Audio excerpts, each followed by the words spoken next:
به نام خدا. فصل دوم، کتاب مهارت‌های معلمی، منبع رسمی سازمان سنجش برای آزمون فرهنگیان 1403 که اردیبهشت ماه قراره برگزار بشه. خوندن همین جزوه براتون کفایت میکنه. من هر چیزی که تو کتاب بود تو این جزوه آوردم، یعنی چیزی خارج از این بخواید بخونید به نظر من زمانتون گرفته میشه و یه نگاه به این جزوه بندازید، بیشتر هم روی آیات و احادیث تمرکز و فوکوس داشته باشین. 33 تا عنوان فصل دوم، صفات معلم، که تو اسلایدهای مختلف ما به توضیح اینا میپردازیم. اسلاید اول، معلم سوز و حرص داشته باشد. اگه کسی برای اصلاح و تحول جامعه از درون سوز نداشته باشه، یعنی بی تفاوت باشه، محاله بتونه جامعه‌ای رو متحول کنه. یکی از صفات برجسته انبیاء الهی سوز و گداز آنها برای هدایت و سعادت انسانها بود. پیداست که داشتن درد و سوز کمال و بی‌دردی یک درد بزرگ است. حالا خداوند خطاب به پیامبر توی 3 آیه می‌فرماید که سوز و حرص داشته پیامبر و نیازی نبوده. حالا این نیاز نبوده رو تو حالتهای مختلف شما میتونید گوش کنید و معنیش هم متوجه میشید. لقد جاءكم رسول من أنفسكم عزيز عليه ما عنتم حريص عليكم بالمؤمنين رؤوف رحيم. همانا پیامبری از خودتان به سوی شما آمده که آنچه شما را برنجاند بر او سخت است، بر هدایت شما حریص و دلسوز و با مؤمنان رؤوف و مهربان است. ما انزلنا عليك القرآن لتشقى. ما قرآن را نفرستادیم که تو خود را به مشقت بیاندازی. لعلك باخع نفسك الا يكونوا مؤمنين. شاید خیشتن را هلاک کنی که چرا آنها ایمان نمی آورند.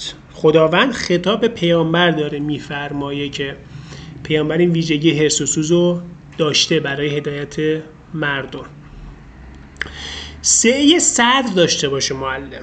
اول دعای حضرت موسی رب اشرح لی صدری و یسر لی امری واحلل عقدة من لسانی یفقهوا قولیه که از خدا درخواست میکنه که اکنون که مرا به این کار بزرگ مأمور کردی، سینه‌ام را برایم گشاده گردان، یعنی بر صبر و حوصله‌ام بیفزا و کار را برایم آسان فرما و گره از زبانم باز نما تا سخنان من را خوب بفهمند. 3 صد یه نعمت بوده از سمت خداوند به حضرت محمد. این آیه رو گوش کنید. بسم الله الرحمن الرحیم الم نشرح لك صدرك. ای پیامبر، آیا به تو شرح صدر عطا نکردیم؟ پس یه نعمتی بوده که از سمت خداوند به حضرت محمد اعطا شده. قرآن خطاب به مؤمنان تو 2 آیه میفرماید که برخوردشون با افراد جاهل و کسانی که سخنان نابخردانه میگویند و با افراد لغو یا افراد بیهوده باید چطور باشه. این 2 آیه رو گوش کنید، ترجمهش رو خدمتتون میگم. وعباد الرحمن الذين يمشون على الأرض هونا وإذا خاطبهم الجاهلون قالوا سلاما. و هرگاه جاهلان آنان را طرف خطاب قرار دهند و سخنان نابخردانه گویند، با ملایمت و سلامت نفس پاسخ دهند. مؤمنان پاسخ اون افراد را به این طریق دهند. آیه دوم، والذین لا یشهدون الزور وإذا مروا باللغو مروا کراما. و چون بر لغوی عبور کنند کریمانه بگذرند. 3 صدر برای هر مسئولی لازم است و حضرت علی توی این حدیث می‌فرماید که ابزار ریاست 3 صدر است. قوم حضرت هود و نوح هم بهشون گفتن که همانا ما تو را در سفاهت و بیخردی میبینیم و ما تو را در گمراهی آشکاری میبینیم. این انبیاء الهی هم با سعی سر با اونها برخورد کردن. بی تکلف باشه معلم. تکلف این است که انسان کاری را با مشقت و تصنع انجام دهد، در زندگی کار، پوشش، گفتار و رفتار به خود سخت بگیرد، یعنی با ریا هم کاری انجام بده، مقید به پوشش خاص، مدرسه خاص، شاگردان ویژه و غیره باشه، نشون دهنده افرادی که تکلف دارن، و در یک کلام برای خود شأنیتی ویژه قائل شود. پیامبر خطاب به مردم می‌فرماید که من اهل تکلف نیستم. قل ما اسألكم علیه من اجر وما انا من المتکلفین. حالا نشانه‌های بی‌تکلفی چیه؟ سلام کردن به همه افراد، رفت و آمد با طبقات محروم، کمک کردن به همسر، توقع نداشتن از مردم، اقرار کردن به جهل در جایی که البته ندانیم و اقرار به برتری دیگران در مواردی که دیگران از ما برتر هستند. و معلم و مبلغ نباید با خواسته های غیر معقول و خارج از عرف مردم را دچار زحمت کند. معلم مخلص باشه، یعنی با خلوص اون کار را انجام بده. امام صادق می‌فرماید کسی که طلب علم کند تا با آن به علما مباهات کند یا با سفیهان، سفیه یعنی افراد غیر عاقل، غیر بالغ هم حتی میشه گفت، مجادله نماید یا اینکه مردم را متوجه خودش کند، پس منزلگاهش را آتش قرار داده است. معنای اخلاص چیه؟ که از اول نیت اجر و پاداش نکنیم و در گفتگوها سخنی از مزد نگوییم، چرا که شعار همه معلمان الهی یعنی انبیا این بوده است.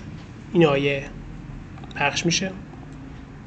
وما اسألكم علیه من اجر ان اجری الا علی رب العالمین. من برای این رسالت هیچ مزدی از شما درخواست نمی کنم. پاداش من جز بر پروردگار جهانیان نیست. سخنی بوده که پیامبر به مردم گفته. انما نطعمكم لوجه الله لا نريد منكم جزاء ولا شكورا. ما از شما هیچ پاداش و تشکری نمیخواهیم، یعنی کاران باید با اخلاص باشه. گرفتن هدیه یا مزد و پاداش مانع اخلاص نیست، به ویژه آنگاه که بودجه یا امکاناتی برای معلم و مبلغ از طرف مسئول صلاحیت دار تعیین شده باشد. حق تولیت و نظارت بر اموال بر عهده یتیمه، اما یه حکم اخلاقی وجدانی تو همه امور جاریه. افراد متمکن بهتره که بدون در نظر گرفتن حق و زحمه حد متعارف برای تولیت و نظارت بر اموال یتیم و مد نظرشون قرار بدن، تا آنجا که میشه پول نگیرن، اگه هم دارن میگیرن خیلی کم و در حد عرفی این کار انجام بده. قرآن کریم هم بهش اشاره شده. وابتلوا اليتامى حتى إذا بلغوا النكاح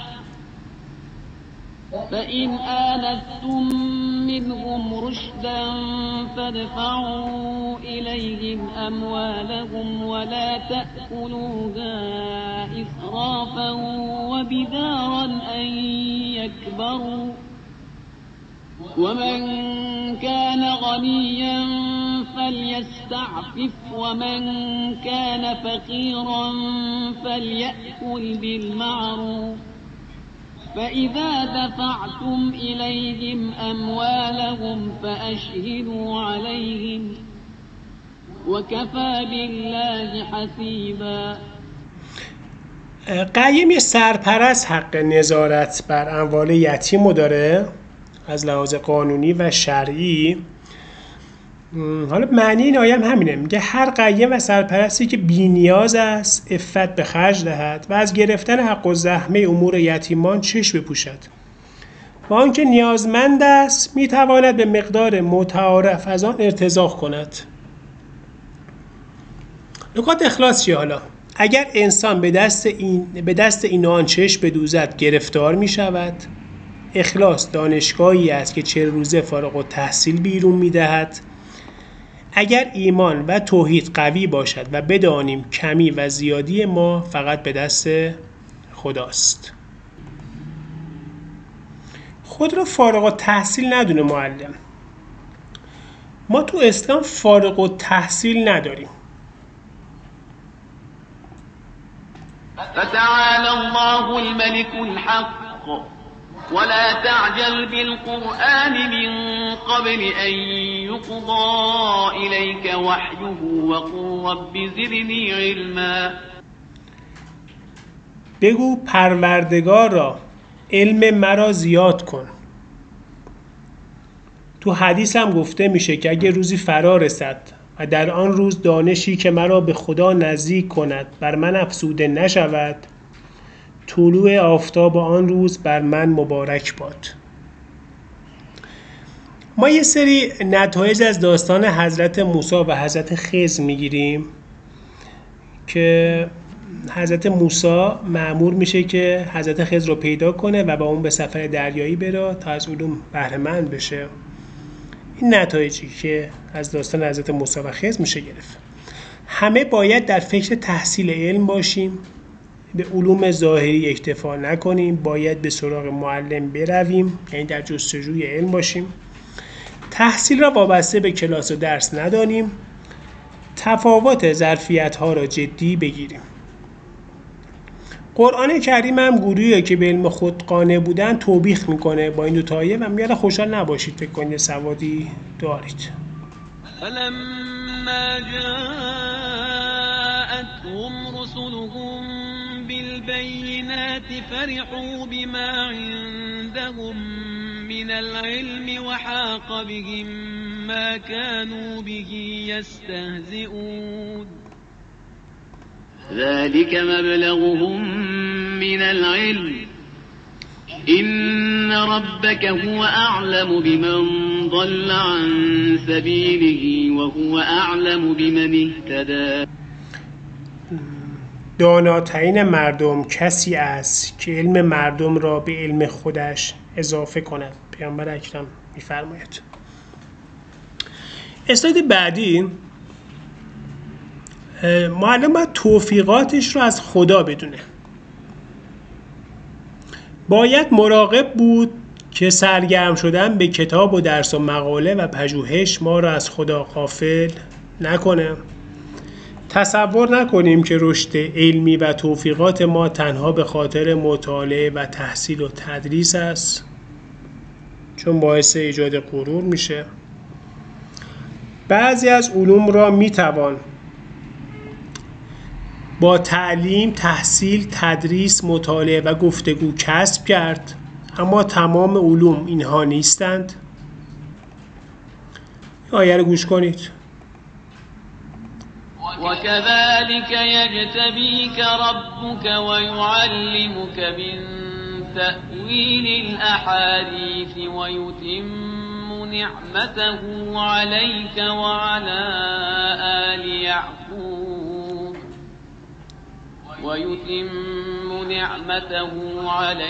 وعلى آل يعقوب كما أتمها على أبويك من قبل إبراهيم وإسحاق إن ربك عليم حكيم. بعضی از علوم ویژه به بعضی از افراد ویژه داده میشه. قرآن کریم خطاب به یوسف پیامبر فرمودن که خدا تو را انتخاب کرد و علم ویژه به تو داد. گاهی بصیرت، حکمت و نور باطنی ویژه نیز برخی افراد خاص داده می شود، مانند کربلای کاظم سارقی که داستانشو میدونید و توی جلسه اول هم گفته شد. معلم و استادان محترم نباید به خاطر مشغله تحصیل و تحقیق از این منابع نورانی غافل باشند. قلب انسان چون همچون آینه است که اگر غبار آن را برطرف کنیم نور خدا در آن جلوه می کند. این مواردی که دارید میبینید همونطور که توی اول وایس تدریس جلسه اول خدمتتون عرض کردم بیشتر برای ویژگی های معلمه که گفته میشه و صفاتیه که معلم باید داشته باشه. معلم باید با شهامت باشه. معلم اگه چیزی رو نمیدونه بگه نمیدونم، به برتری کسانی که باسوادترن اقرار کنه. اگه چیزی رو از یاد برده بگه فراموش کردم. اقرار به ضعف و اشتباه، عذرخواهی و نقل شکستایی که برای دیگران عبرته نیاز به شهامت داره و معلم باید این شهامت هم داشته باشه. استاد باید برای آرام کردن هیجان‌ها از خود مثال بزنه. باید در مواردی که اشتباه کرده از حرف خودش برگرده. باید با شهامت بر موضع حق بایسته و بر آن پافشاری کنه. حالا یه سری خطرات هم انبیا داشتن برای دفاع از حق که گاهی شهید می شدن، گاهی تحقیر می شدن و گاهی هم تبعید می شدن.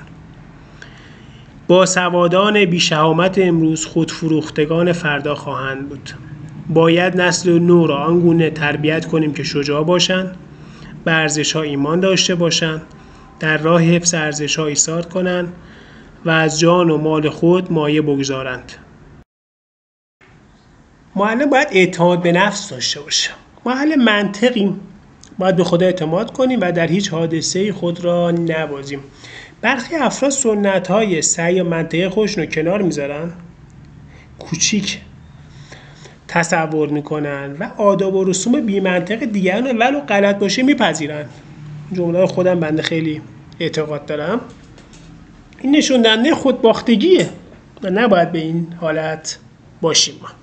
سخنرانی حضرت زینب تو اسارت خطاب به یزید از اعتماد به نفس ایشون بود که یزید رو اونجا رسوا کردن و منشأ اعتماد به نفس چیه؟ ایمان به خدا و راه او، داشتن هدف الهی و بصیرت کامل. آیه رو گوش بفرمایید که خداوند توی قرآن به پیامبر میفرماید: قل هذه سبیلی ادعو الی الله على بصیرة انا ومن اتبعنی وسبحان الله وما انا من المشرکین. ای پیامبر بگو این راه من است، من و هر کس پیروی هم کرد با بینایی به سوی خدا دعوت میکنیم. یه نمونه و مصداق اعتماد به نفس تو جامعه اکنون ما امام خمینی بوده. معلم باید مردمی باشه، تو جامعه حضور داشته باشه. حالا توی این دوتا آیه‌ای که هستش و توی جلسه اولم تدریس شد نشون دهنده این بودی که کفار میگفتن چه پیامبری که با مردم داره رفت آمد میکنه، تو بازار راه میره، خرید میکنه و موارد دیگه. کلا ویژگی معلم باید مردمی بودن باشه و با مردم زندگی کنه. واژه رسول با واژه فیهم و منهم و با واژه والذین معه اومده، یعنی رسولی که از مردم و در بین آنهاست و با آنها زندگی میکند و همراهی رسول و مردم. از مردم، در مردم و با مردم بودن ارزشمند است. خداوند توی دو تا آیه امتیاز طلبی رو نهی کرده و ناپسند بودن امتیاز قائل شدن برای خودم توی آیه بعدی فرمودن. معلم و استادی موفق است که شاگردان او به راحتی بتوانند به او دسترسی پیدا کنند. خداوند متعال زشت می‌دارد که بنده‌ای در بین دوستانش برای خود امتیازی قائل باشد. آیه دومم حالا بحث حج و توقفی بوده که تو عرفات بوده. میفرماید که سپس از همانجا که مردم کوچ میکنن کوچ کنید. قرآن با این دستور حقی که قریش برای خود قائل بود و در عرفات توقف نمیکرد از بین برد. آیه آخرم گوش بفرمایید. اعوذ بالله من الشیطان الرجیم بسم الله الرحمن الرحیم قد سمع الله قول التي تجادلك في زوجها وتشتكي إلى الله والله يسمع تحاوركما إن الله سميع بصير. این آیه دلالت داره که زن عادی میتونست به شخص پیامبر دسترسی پیدا کنه و مشکلاتی رو که با همسرش داشت مطرح کنه و نشون دهنده مردمی بودن پیامبر بوده. معلم باید صراحت لهجه داشته باشه. از ویژگی‌های خوب یک معلم داشتن کلام رسا و صراحت لهجه است. اسلام جز موارد خاص شفاف بودن سخن و کلام را رعایت کرد. حالا موارد خاص مواردیه که مربوط به آبروی افراد یا مسائل خانوادگی یا جنسی هستش. ظاهر اکثر آیات قرآن افراد معمولی درک میکنن، ولی چند آیه وجود داره که فهم آنها به دقت و تحقیق و کمک از معصومین نیازمنده. نشانه‌های ایمان راسخ رو اینجا بیان شده: صراحت، شفافیت، صلابت، شهامت، پرهیز از ملاحظات نسبی و قومی، نفی باطل و مبارزه با آن. صراحت لهجه پیامبر در برابر کفار و انذار خانواده خود توی آیاتی بیان شده که گوش میکنیم با هم دیگه. و ویژگی پیامبر چی بوده؟ که کلامش روشن بوده به طوری که هر شنونده اون را میفهمیده. یه نمونه از صراحت لهجه تو قرآن هم راجع به رد ادعاهای دروغ و خیال پردازی فراوان بنی اسرائیل که بیان شده. لزوم بیان صریح حقایق و مبارزه با اوهام در این موارد توی 3 مورد گفته شده: 1. در برخورد با افراد معاند. 2. از بین بردن اشتباه و خطاهای جدی و عمومی. 3. رفع سستی جامعه در قبال احکام و حدود الهی. سوره زمر آیه 14-15. قل الله اعبد مخلصا له دینی فاعبدوا ما شئتم من دونه قل ان الخاسرین الذين خسروا انفسهم واهلیهم یوم القیامه الا ذلك هو الخسران المبین. این 2 آیه ترجمه‌شو با هم میگم. بگو من تنها خدا را میپرستم در حالی که دینم را برای او خالص کردم. پس شما جز او هر چه را میخواهید بپرستید. بگو همانا زیانکاران واقعی کسانی هستند که سرمایه وجودی خیش و بستگانشان را در قیامت از کف داده باشند. آگاه باش این همان زیان آشکار است. اینم که کلا اگه ترجمه خاصی نداشت. اسلاید بعدی راجع به منصف بودن معلمه که تأکید میکنه که یک معلم باید انصاف داشته باشه. از اموری که عقل و دین و وجدان با آن سفارش کردند و رابطه استاد و شاگردی را نیز عمیق میکند رعایت انصاف است. انصاف در تدریس، انتقاد، تشویق، توبیخ و برخورد با شاگرد از رموز موفقیت. حالا ما اگه میخوایم تاثیرپذیریمون تو طرف مقابل بیشتر بشه باید انصاف رو رعایت کنیم. اگه میخوایم توی انسان ایجاد آرامش کنیم باید عدم تعصب داشته باشیم و تعصبی نداشته باشه معلم یا مربی. قرآن کریم تو این آیه میفرماید قل من يرزقكم من السماوات والأرض قل الله وإنا أو إياكم لعلى هدى أو في ضلال مبين. ما و شما یا در مسیر هدایت هستیم یا انحراف. پس بیایید با گفتگو و منطق راه را پیدا کنیم. از جمله موارد رعایت انصاف آن است که انسان مطلبی را که از دیگران فرا گرفته است به خودش نسبت ندهد، خود را در بالاترین درجات علمی نداند و از هر گونه افراط و تفرید بپرهیزد. اینجا باید یه دونه من باید اضافه بهش بکنم، اصلاحش کنم. رعایت انصاف در نقد افراد بسیار مهم است. بیان نقاط قوت و ضعف. قرآن کریم خطاب به برخی یهودیان هم می‌فرماید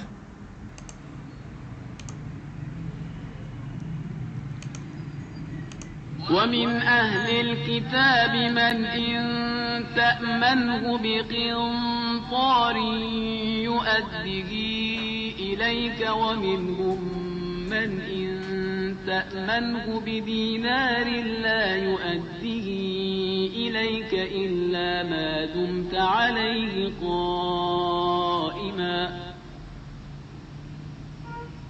ذلك بأنهم قالوا ليس علينا في الأميين سبيل ويقولون على الله الكذب وهم يعلمون.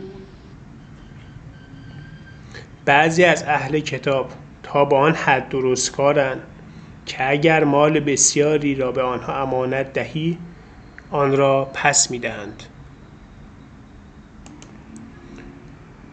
قرآن کریم برای جدا کردن حساب افراد خوب از بد از واژه الا استفاده کرده تو قرآن و برای انتقاد از افراد، برخی از افراد، نه همه افراد، از واژه منهم.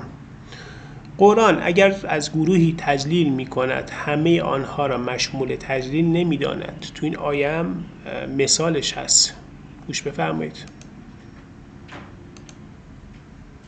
وَإِن كُنتُنَّ تُرِدْنَ اللَّهَ وَرَسُولَهُ وَالدَّارَ الْآخِرَةَ فَإِنَّ اللَّهَ أَعَدَّ لِلْمُحْسِنَاتِ مِنكُنَّ أَجْرًا عَظِيمًا.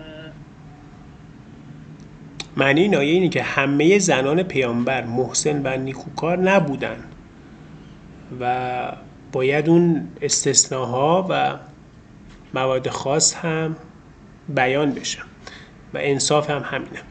انصاف آن است که انسان حرف حق دیگران را بپذیرد. این روایتی بوده که از امام صادق نقل شده.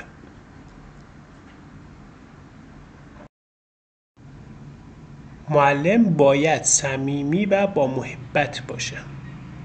یکی از راه‌های ایجاد صمیمیت محبت کردن است. محبت قوی ترین یا یکی از قوی ترین ابزارهای تربیتی است. لقد جاءكم رسول من أنفسكم عزيز عليه ما عنتم حريص عليكم بالمؤمنين رؤوف رحيم. این آیه توی اسلایدهای قبلی هم آورده شده بود. حالا تو اینجا بحث محبتیه که میخواییم ازش برداشت کنیم و بفهمیم. همانا پیامبری از خودتان به سوی شما آمده است که آنچه شما را برنجاند بر او سخت است، بر هدایت شما حریص و دلسوز و به مؤمنان رؤوف و مهربان است. خداوند در قرآن کریم از راه محبت دعوت کرده است. این آیه رو گوش بفرمایید. هو الذي يصلي عليكم وملائكته ليخرجكم من الظلمات إلى النور وكان بالمؤمنين رحيما. چرا که راه دعوت مردم به دین درود و رحمت است. همچنین خداوند متعال برای مؤمنان اجر زیاد بزرگ با ارزش و دائمی قرار داده است. برخورد خشک و رسمی با خشونت شاگرد و متربی را گریزان می کند. کسی که میخواد علم را فرا بگیره. این آیه را گوش بفرمایید.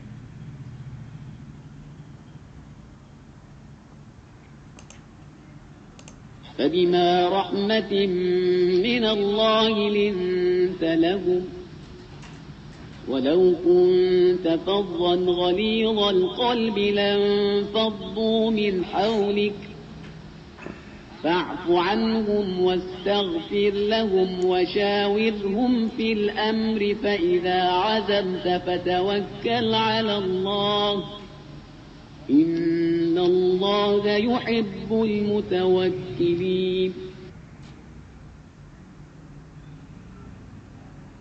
و اگر خشن و سنگدل بودی مردم از دور تو پراکنده می شدند. پیامبر صلی الله آرام کردن افراد و زدودن اضطرابشون با برخورد صمیمانه بوده. امام علی می‌فرماید که با من مثل جبابره برخورد نکنید که همان ستمگران و حاکمان زورگو بوده. امام صادق و پیامبرم توی دو تا حدیث می‌فرمایند که بهترین دوست من کسی است که عیب مرا به من بگوید و در معنی حدیث دومم که با کسانی که با آنان دانش می‌آموزید نرمی کنید. دو نام خداوند رحمان و رحیمه بر هیچ یک از پیامبران جز پیامبر اکرم اطلاق نشده و پیامبر غمخوار امت هست.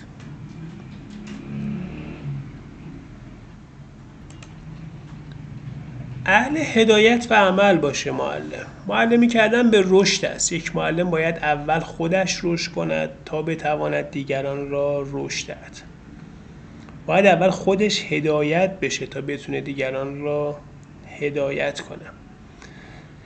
پیامبر می‌فرماید هر کس عملش افزایش یابد ولی هدایت بیشتری کسب نکند جز دوری از خدا چیزی به او اضافه نشده است. این هم مواردی که ثمره علم و نتیجه علم از امام علی بیان کرده و توی جمله دیگه هم می‌فرماید که میوه و ثمره علم با زیبایی عمل چیده می‌شود نه با زیبایی گفتار و سخن. عمل نکردن به گفتار در هر صورتی توبیخ دارد. تشبیه عالم بی عمل به مواردی که زیر مثال‌هاشو حتما شنیدی: به درخت بی ثمر، ابر بی باران، نهر بی آب، زنبور بدون عسل، سوزن بدون نخ و الاغی که کتاب حمل می‌کند. این مواردی که به عالم بی عمل تشبیه داده میشه و نسبت. رسول اکرم می‌فرماید علمی که با آن عمل نشود مانند گنجی است که از آن انفاق و استفاده نشود. صاحبش در جمع‌آوریش خود را به زحمت انداخته است بدون آنکه بهره و نفعی از آن ببرد. موارد دیگه هم هست از امام علی، امام باقر، امام صادق و حضرت عیسی که اینا رو هم میتونید مطالعه بفرمایید و مشاهده کنید. من چند لحظه استوب میکنم که این موارد هم ببینید.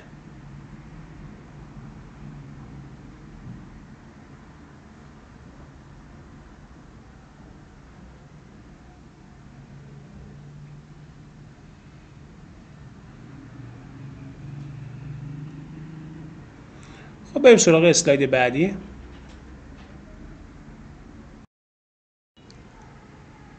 آراستگی معلم بسیار مهمه چون انسان فطرتا نظافت و پاکی رو دوست داره. البته حالا کلا تو این اسلایدی که دارید میبینید میگه آقا خیلی دنبال زرق و برق و استفاده از زیورالات و چیز دیگه نباش، نظافت خودت رو رعایت کن، لباس خوب بپوش، کلاس رو تمیز نگه دار، هوای جایی داشته باشه، نور مناسب داشته باشه و رعایت کن نظافت تو که اثرگذاریش توی ذهن دانش آموز بیشتر باشه، اما از زیورالات زیادی اگه استفاده کنی کلاً تمرکز اون شاگرد به هم میریزه و اثرگذاریش کمتر میشه. اسلاید بعدی راجع به اخلاق خوبیه که معلم باید داشته باشه. اگه بد اخلاق باشه افراد از دور خودش پراکنده میکنه. این آیه رو گوش کنید.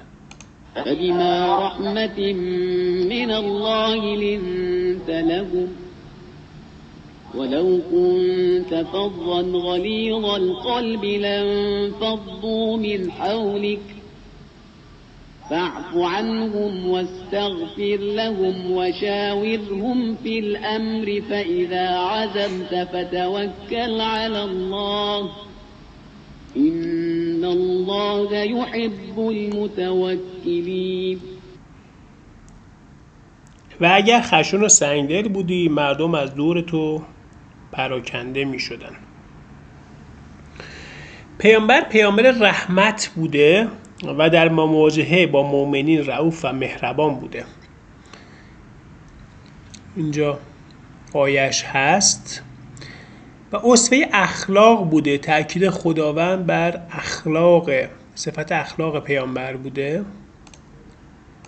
وَإِنَّكَ لَعَلَى خُلُقٍ عَظِيمٍ.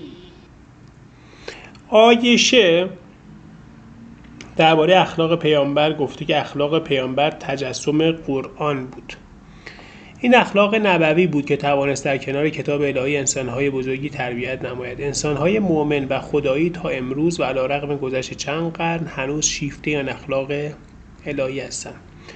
گفتار معلم سازندگی و تربیت نمی آورد، بلکه رفتار اوست که بر جان مخاطب اثر می گذارد. حرکات و رفتار معلم باید طوری باشد که شاگرد را تربیت کند و بسازد. فراموش نکنیم که معلمی به همان اندازه که جایگاه والایی دارد مسئولیت و تکلیف سنگینی نیز به دنبال می آورد. از آنجا که معلم سرمخش و الگوی متعلمین است باید مراقب حرکات و رفتار و گفتارش باشد.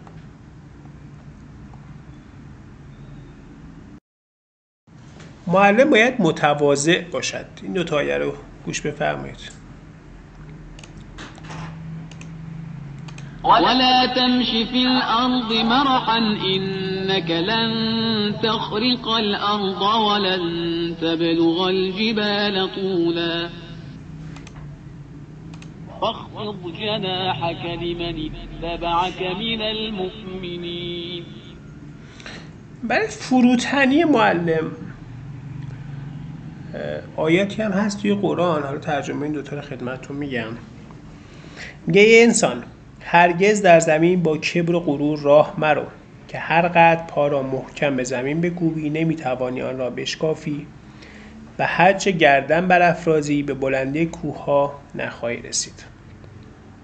ترجمه دوم به این صورته که برای مؤمنانی که از تو پیروی کردن بال خود را بگستر و متواضع باش.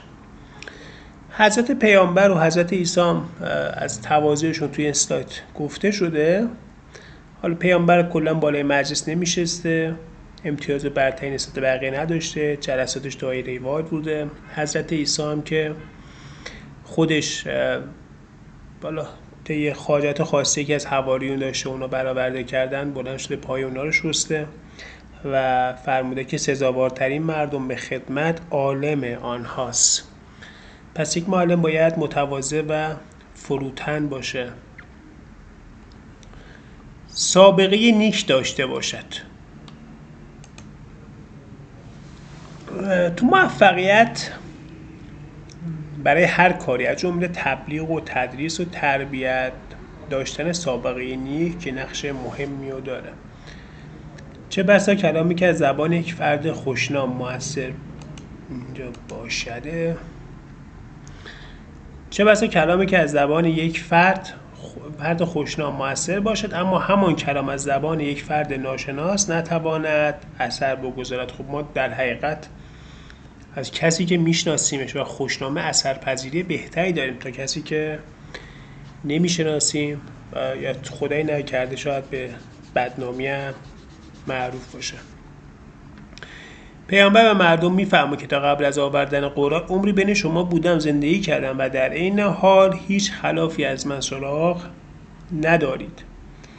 حضرت ابراهیم هم که از خداوند نام نیک خواست، گوش کردیم آیه‌شو قبلا، و خداوند به پیامبرش میفرماید که ورفعنا لك ذکرک، من نام تو را به نیکی بلند کردم. در صورتی که معلم و استاد شناخته شده باشند کمتر مورد انکار قرار میگیرند.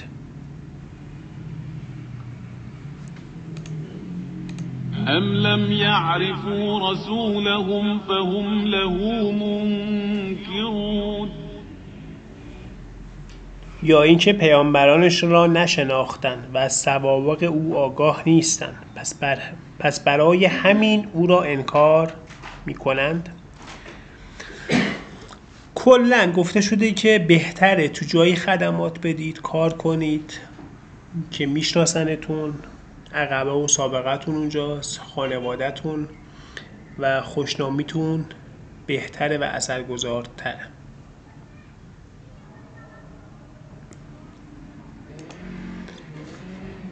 به پست و مقام دلبسته نباشه معلم. ما باید در همه مدیریت، از جمله مدیریت آموزشی و فرهنگی تبلیغی، آمادگی جابجا شدن رو داشته باشیم.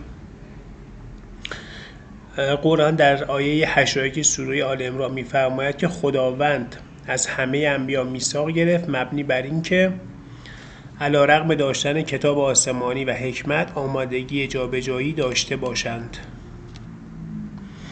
در تعلیم و تربیت نباید به مسئولیت‌ها نگاه مادی داشت. افرادی که کنار می‌روند باید به افرادی که تازه روی کار می‌آیند کمک کنند. کمکی بر اساس ایمان، نه بر اساس رودربایستی و نفاق و تظاهر. این نحو از مدیریت از اصول منحصر به فرد اسلام است که هر کس، حتی انبیا، آمادگی تفویض مسئولیت را به دیگری داشته باشند و از همان روز نصب عزل خود را پیش بینی کنند. علم موفق و خدا محور، نه به کلاس، نه به شاگردان، نه به مدرسه، نه به محله و منطقه و نه به مدیریت دل نمی‌بندد، بلکه از سر تکلیف تدریس می‌کند، از سر وظیفه مسئولیت می‌پذیرد و در هر زمانی آمادگی جابجایی و تفویض امور را دارد. دل باخته و دلبسته مقام و جایگاه و منطقه و شهر و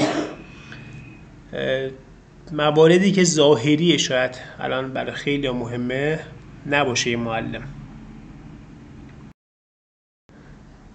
یه ذره دیگه اینجا بعد سریع‌تر هم بریم. آمادگی پاسخگویی داشته باشه معلم. باید بدونه که چه سوالاتی ممکنه ازش پرسیده شه، قبلش جواب اون سوالات رو بدونه. خداوند به پیامبرم گفته توی این مورد، مثلا تغییر قبله بوده از بیت المقدس به کعبه، گفته ازش سوال میپرسن، میخوان شک به دل مردم بندازن، جوابشون رو بدون. اسلاید بعدی بصیرت و شناخت عمیق داشته باشه.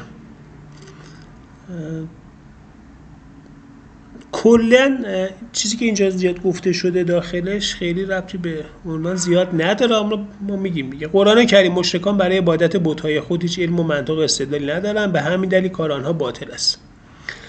باید نیازهای جامعه رو معلم خوب بشناسه، ظرفیت‌ها و استعدادها رو، استعداد مخاطب رو بدونه، بر آنچه تدریس میکنه تسلط و بصیرت داشته باشه و تبلیغاتون به پوچی نکشونه.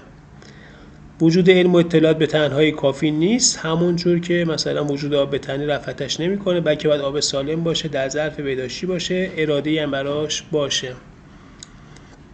معلم باید دلسوز شاگرد باشه.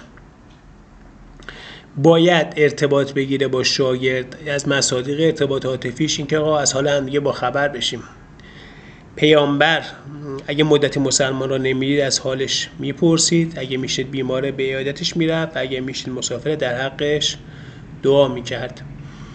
یه وظایفی دارن که معلمان نسبت به مخاطباشون اگه انجام بدن بهتره براشون. حالا حضرت سلیمان هم راجع به هدهد هم چون نمیدتش پرسیده که آقا چرا نمیاد، غیبتش دلیل داره، خودسرانه حضور نداره، که هدهد هم میاد بهشون توضیح میده. معلم باید واقع گرا باشد.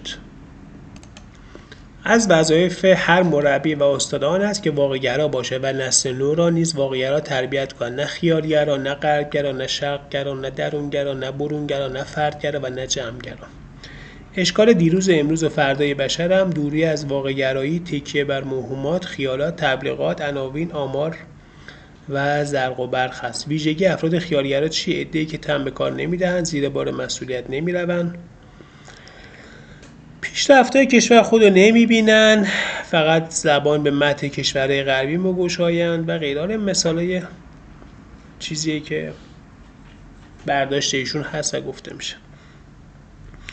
ویژگی معلمی که غیرت دینی و ملی دارد، حقایق را تبیین می‌کند. احتمالاً اینجا بیشتر مورد سوال قرار بگیره. هم مشکلات را میگوید، هم امتیازات را برمی‌شمارد. یعنی مثبت نگره. نقدش نه برای تخریب بلکه برای سازندگی است. فریب تبلیغات دروغین غرب را نمیخورد، با آن اوهام و خیالات دل نمیسپارد. قرآن کریم بهترین کتاب تعلیم و تربیت است. در آیات متعددی انسان را به واقع‌گرایی دعوت کرده است. قهر و مهر خدای تعالی بر اساس واقعیات است، نه آرزوها. آیه پایین گوش بفرمایید.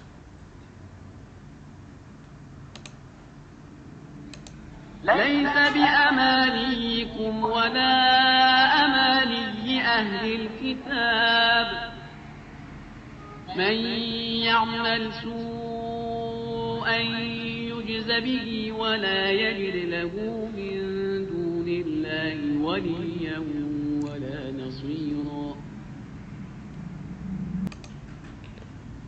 پاداش و عقاب به آرزوهای شما و آرزوی اهل کتاب نیست.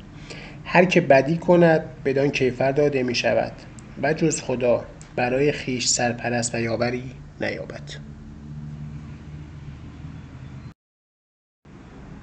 23مین مورد اینه که معلم باید صبور باشه.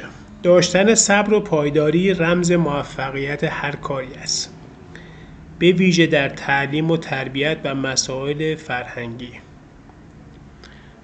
خداوند تعالی به پیامبرش دستور می‌دهد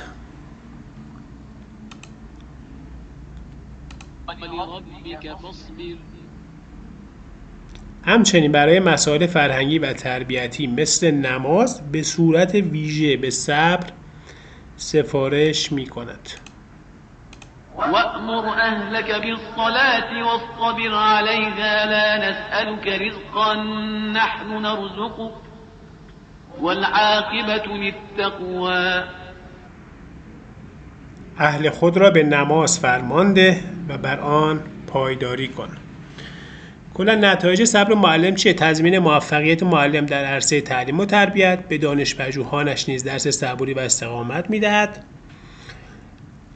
و رفتار صبورانه استاد درس آموز هست. صبر و تلاش بستری برای رشد و توفیق است. پس معلم باید صبور باشه. دردآشنا باشد. استادی که دردآشنا باشد موفق تر است. برخورد کسی که درد یتیمی و فقر را چشیده باشد با برخورد کسی که این درد را حس نکرده باشد فرق دارد. خداوند متعال به پیامبرش می‌فرماید آیا خدا تو را یتیم و فقیر نیافت و به تو ثروت و مأوا نداد؟ پس اکنون که طعم یتیمی و فقر را چشیده‌ای و دردآشنایی، یتیم و فقیر را از خود طرد نکن. قرآن کریم درباره انبیا می‌فرماید یعنی آنها با جامعه از نزدیک برخورد داشتند. یعنی پیامبران در دل جامعه بودند. از دلایل سفارش اسلام در مورد مسجد اینه که ارتباط داشتن مستمر مسلمانان با هم و با خبر بودن از مشکلات یکدیگر، از خیرات و برکات مساجد هستش، چون مساجد تنها جایی است که همه مردم فقط برای خدا در آن جمع میشن و هیچ فرد و صنفی در مساجد امتیازی ندارد. هرچه این حضور بهتر و بیشتر باشد کارایش بیشتر است. در مسجد مردم با مشکلات افراد و جامعه آشنا میشن و فکر حل آن میافتند. معلم موفق ارتباط مناسب و مستمری با شاگردان خود دارد. تا بیشتر با مسائل و مشکلات آنان آشنا شود. اگر نتواند به مشکل و دردشان را درمان کند، با همدردی و برخورد مناسب تسکینی بر درد آنها است. معلم باید تکلیفگرا باشه. یکی از رمزهای توفیق و تأثیرگذاری تکلیفگراییه. معلم باید همیشه فکر وظیفه خودش باشه و ببینه که تو شرایط و محیط فعلی با وجود همه نارسایی‌ها و مشکلات و گرفتاری‌ها چه کاری میتونه انجام بده که بهتر و مفیدتر باشه. یه معلم باید بدونه که همراهی نکردن دیگران تکلیف اون رو ساقط نمی‌کنه. قل إنما أعظكم بواحدة أن تقوموا لله مثنى وفرادا ثم تتفكروا ما بصاحبكم من جنة إن هو إلا نذير لكم بين يدي عذاب شديد. بگو من شما را به یک سخن پند می دهم. برای خدا قیام کنید، 2 نفر و 1 نفر. گاهی انسان به وظیفه چنان یقین دارد که حجت بر او تمام می شود. در این صورت حتی اگر هیچ همراهی نباشد باید به تنهایی اقدام کند. مثالش اینه، اگه کسی در شب عید فطر ماهو ببینه، روز بعد بر اون عیده، حتی اگر تمام مراجع و رسانه ها بگویند که برای ما ثابت نشده.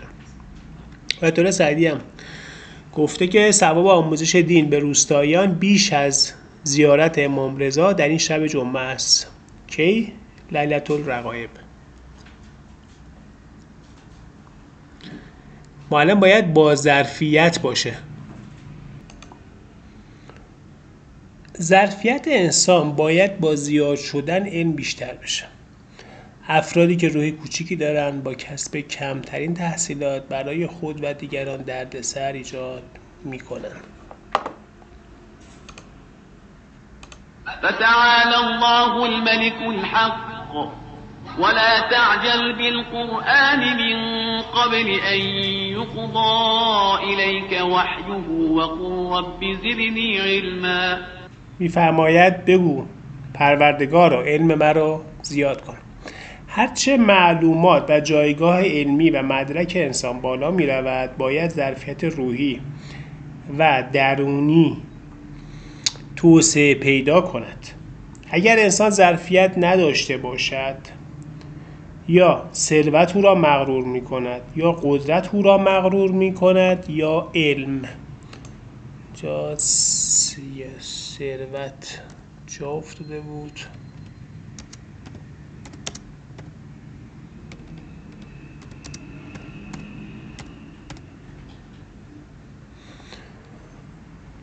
ولی اگر ظرفیت باشد حتی اگر هر 3 نعمت در 1 نفر جمع شود به آن مغرور نمی شود، چون همه را از خدا می دونه.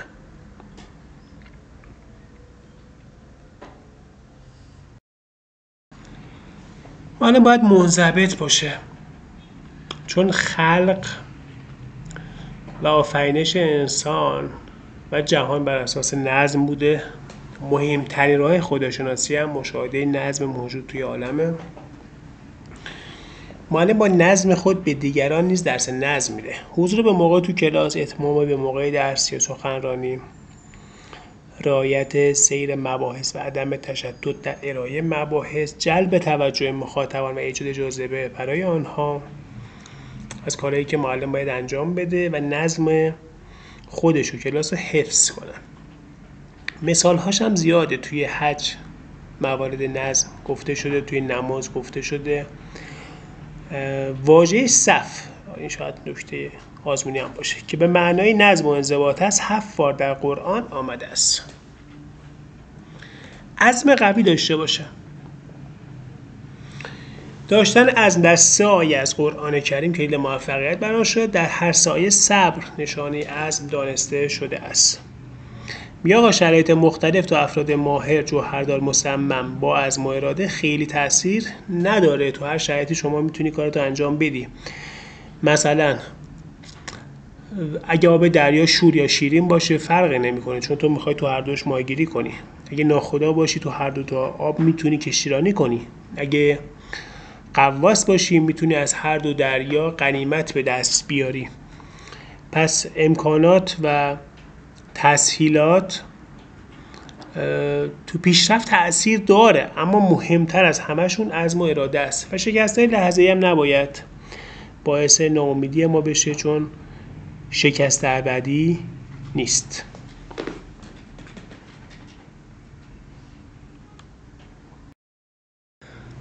باید به هدف ایمان داشته باشه.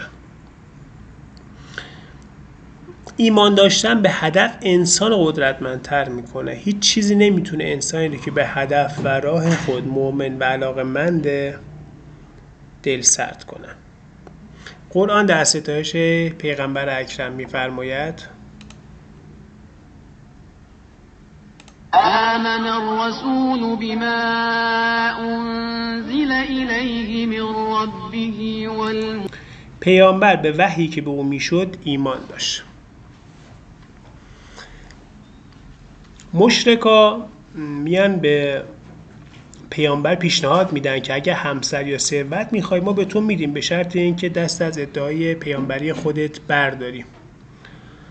پیامبر این جمله رو فرمودن که اگه خوشه در دست راستم بگذاری، مهر را در دست چپم، دست از هدفم بر نمیدارم. امام علی هم فرمودن که اگر پرده ها برداشته شود و کنار رود، چیزی بر یقین من اضافه نمی شود. این از قدرت ایمان امام علی بوده. معلم باید عادل باشه. پیامبر رحمت تجسم آیات الهی و معلم بزرگ زندگی بود.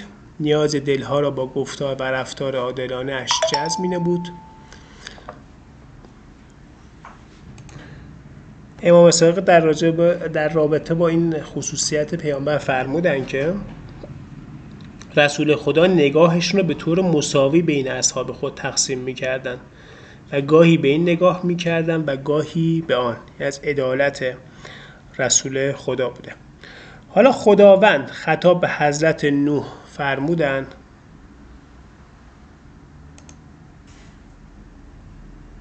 قال یا نوح انه لیس من اهلک پسر تو به خاطر اعمال غیر صالحش از تو نیست. خداوند به حضرت لوط: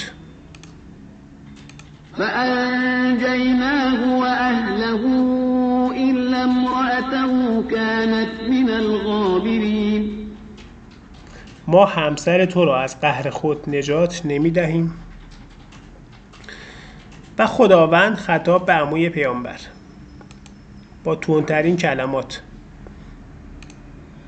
بسم الله الرحمن الرحیم تبت یدا ابی لهب و تب بریده باد و دست ابولهب و نابود باد. عدالت چیزیه که ما انسان‌ها باعث میشه که بتونیم در کنار همدیگه زندگی کنیم و رضایت و خوشنودی هم داشته باشیم.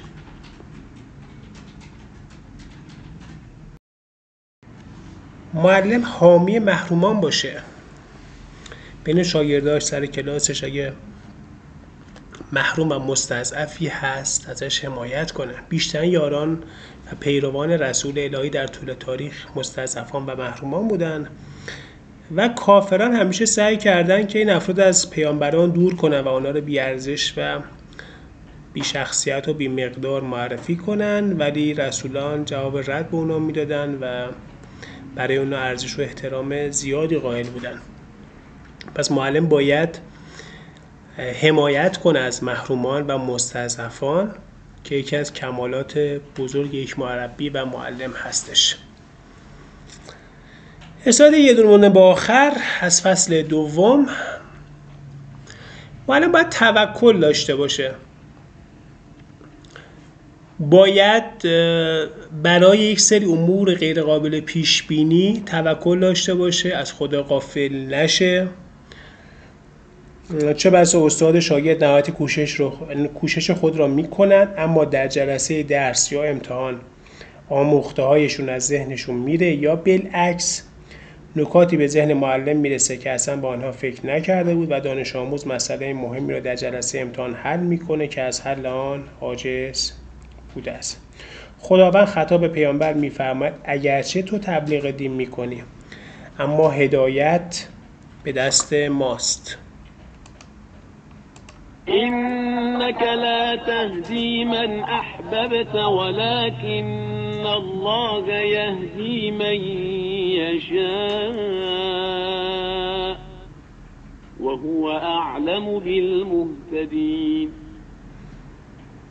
ای پیامبر، همانا تو نمیتوانی هر که را دوست داری هدایت کنی و به مقصد برسانی، بلکه این خداوند است که هر کس را بخواهد هدایت میکند و او به ره یافتگان آگاه تر است. اسلاید آخر، معلم باید با نشاط باشه. اصالت داشتن نشاط چیه؟ تو روح انسان، تو تولیدات انسان و تو پاداش معنویه. انتقاد قرآن از نماز با کسالت و زکات با کراهت تو این آیه. وما منعهم أن تقبل منهم نفقاتهم إلا أنهم كفروا بالله وبرسوله ولا يأتون الصلاة إلا وهم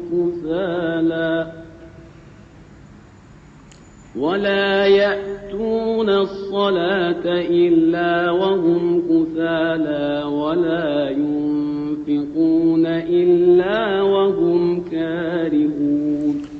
می‌فرماید که و نماز را جز از روی کسالت و بیحالی به جا نمی آورند و جز از روی کراهت و بیمیلی انفاق نمی کنند. کلاً معلم باید با نشاط باشه، چون در اون حالت نه به مزد و پاداش فکر میکنه، نه کمکاری میکنه، نه مسئله رو کتمان میکنه، نه منتظر اتمام ساعت کارشه، نه نیاز به بازرس و تشویق داره، نه برای بازنشستگی روز شماره میکنه. و تو اسلام هم توصیه شده برای شادی و نشاط، مثل کسی که داره غذا میخوره و مردم با نگاه کردن به اون به اشتها میافتن، و کسی که داره نمایشی داره این کار انجام میده و تأثیر هم رو مردم نداره. تحصیل فصل دوم هم تموم شد. داخل سایت کنکورسرا و آپارات کنکورسرا قرار داره. جزوه هم میتونید از داخل سایت دانلود کنید. انشالله تحصیل فصل سوم هم به زودی بارگذاری میشه.